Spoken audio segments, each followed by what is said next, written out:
நவகிரகத்துல சூரிய பகவான் தான் அதிபதி. அதுக்கு அடுத்தது சந்திர பகவான்.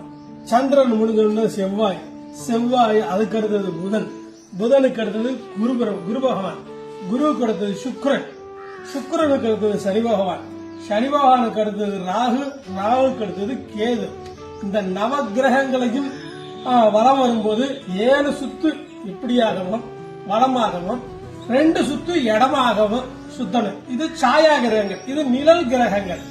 இந்த 7 பேருக்கு தான் உருவம் இருக்கு. இந்த 2 கிரகத்துக்கு உருவம் இல்லாதது. ராகுக்கு தலை மட்டும்தான் இருக்கும், கேதுவுக்கு தலை இருக்காது. இது மட்டும்தான் இருக்கும். இந்த நவகிரகங்களை சனி பகவான் மட்டும்தான் தர்மவான். அவரு எந்த பலன் கொடுக்கறதா இருந்தாலும் சரி, நல்லதாகட்டும் கெட்டதாகட்டும், எது கொடுக்கறதா இருந்தாலும் அவரு சிறப்பா செய்வார். கண்டிப்பா சிறப்பா செய்வார்.